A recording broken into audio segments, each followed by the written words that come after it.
You may think that flying unmanned surveillance drones, possibly armed, over the streets of Manhattan or other U.S. towns and cities sounds extreme.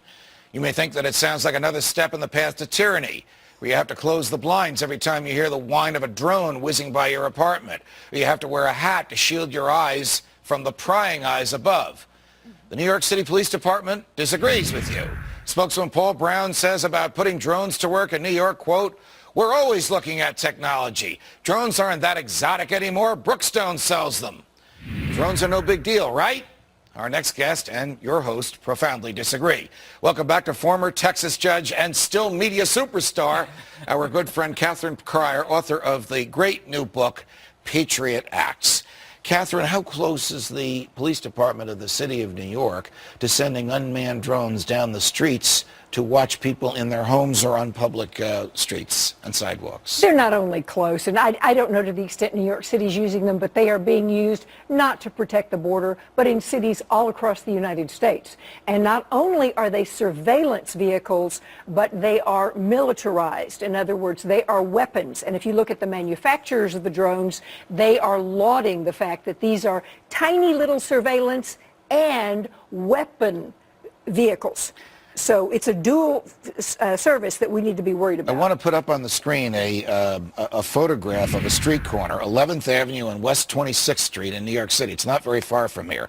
And there is what appears to be a street sign that basically says, "Attention, authorized drone strike zone, 8 a.m. to 8 p.m. This is obviously some sort of a joke, but people take this in passing. Have we become so acclimated to the militarization of the police that we look at something like this and don't think anything of it? Absolutely. I screamed and yelled in '06 when the Defense Authorization Act included an expansion of martial law, where the president on his own authority could determine that even economic crises enabled a president to utilize the military. That sort of expansion has been going on. Obama has given back none of the powers that he got from the Bush administration, and people now are blasé about something that is completely corrupting our Bill of Rights, constitutional powers, and this kind of thing is being utilized by Republican and Democratic administrations. After you left the judiciary of the state of Texas, apparently the police became a little militarized. Take a look at this photo. This is not Afghanistan, and this is not Iraq. This is Johnson County, Texas. Those are local Texas sheriff's officers with their newest toy, a drone. This is not New York City. This is not a highly populated area.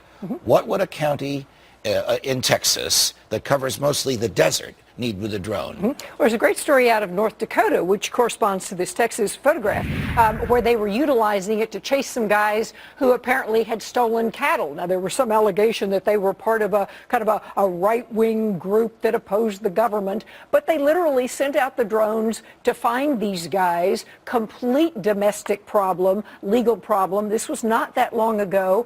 We cannot allow this. What can we do about this? Because the police are making these decisions not in response to a popular vote, but in response to public officials cheering them on, saying, "Oh, you're making us safer." Sure. But they're also destroying our freedoms. And they're also using Homeland Security money. I mean, they've got tanks, they've got bazookas. You know, they are utilizing these for complete sort of local criminal activity that they're going on, spying on things with no warrants, no authorization, that may not be criminal, but become so with the tapes and with the information. Would you continue to monitor this for us and come back from time to time and keep us posted? I will scream and holler anytime you want me to. And you have a big megaphone right here.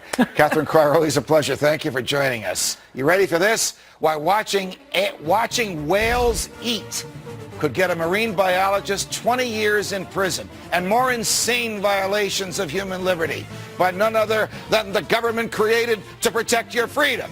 Our next guest explains why the government is cracking down on virtually everything we do. Next.